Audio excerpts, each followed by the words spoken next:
Okay, this is installment 3, and you might see me without my shirt off. I want to say that, I grew up in an era of, cowboys and playing games like that, and the whole Marlboro Man, macho, Clint Eastwood, that whole reality that males grow up with, and that then tends to represent a lot in terms of how they can acquiesce in terms of emotional intimacy. There are lots of lonely men out there because of the fact that they can't initiate intimacy. Because this coarseness that we've developed about male and this notion that they have to have their way, and that's only a cover-up for not being able to. At any rate, let's move on.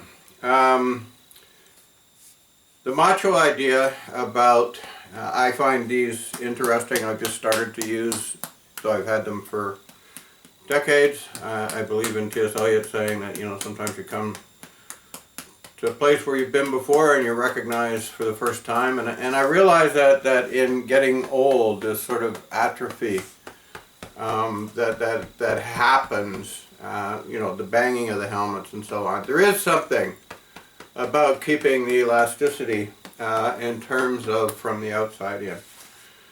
And about old age.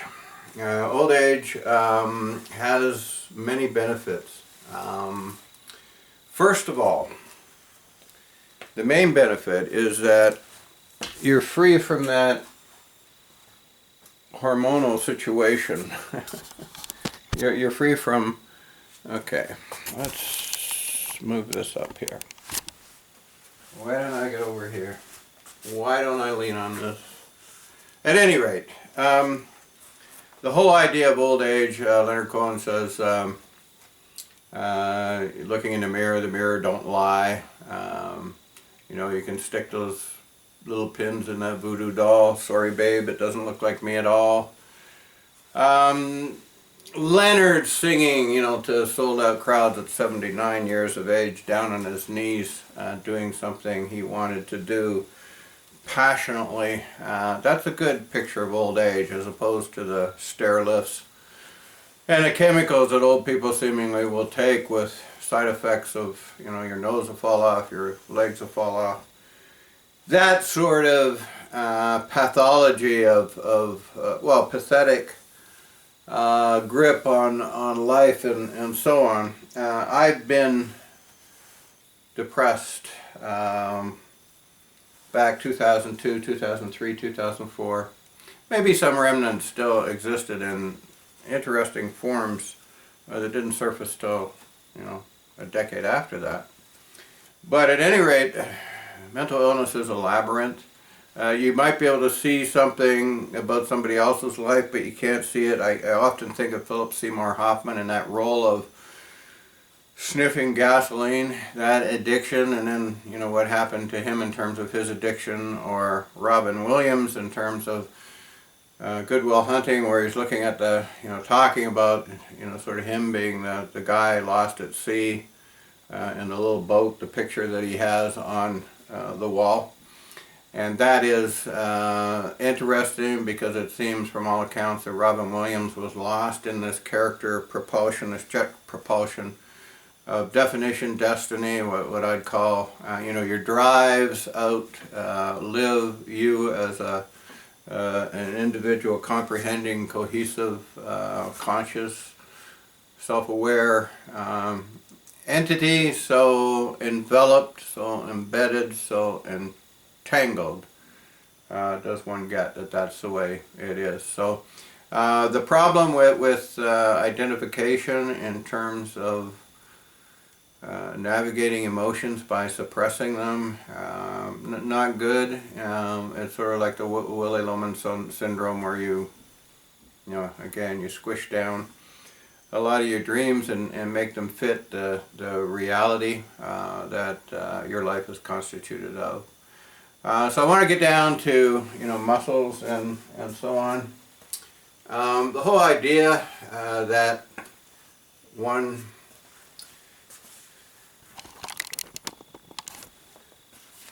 obviously as one gets older, one assumes that one is going to lose muscle mass. I took the hernia thing as, you know, that whole idea about the horse and the guy who won the horse, and then he fell off his horse, broke his leg, and his brothers went off to war and they all died and he didn't have to die. And so in other words, everything that looks like a bad thing might be a good thing. The coronavirus might be a good thing in terms of establishing identities with, okay, pardon me, I don't want to gross you out, but, so I think my incisions were here and by the belly button in terms of the hernia. In terms of working out, I see it much more as a sort of conscientious application of neurology. Whether you've got a book in your hand, you know, I couldn't even do this 2 weeks ago, what I'm doing with my shoulder now. I had this, you can see this bone jutting out. I fell skiing. These icy moguls went right in, crashed, and that was during my 2-year walkabout. Where I wasn't really tending to myself, I wasn't very conscientious. Yeah, I don't know. Again, those other people, I couldn't look at my situation and see that this, at any rate, every summer with tennis, I end up igniting the same issues. But if one is conscientious, talking or thinking about doing, you know, the muscle activity, then one is going to use imaging, use placebo, all that to one's plasticity advantage. So one's plasticity then comes into, I show you this as a work in progress. I was sort of drifting seamlessly into old age and had a totally backwards idea of myself, like an anorexic who looks at their skinny body in the mirror and sees a overweight person. I looked at this overweight person in the mirror, and I ended up thinking it was skinny, and it wasn't. At any rate, coming full circle here in terms of how does one keep one's mind, body. Next session we'll do something directing to the notion of the mind and articulating a sort of, one has to take charge of one's neuroplasticity. That's how you navigate forward with prehension and comprehension and intuition and you know, the more basic ideas of, you know, autism, Asperger's, male extreme syndrome, this idea, this fastidious notion that we have to objectify everything and make it arithmetic and get those correlations down to finite points. You know, it's like the Iron Lady and her finite points of memory.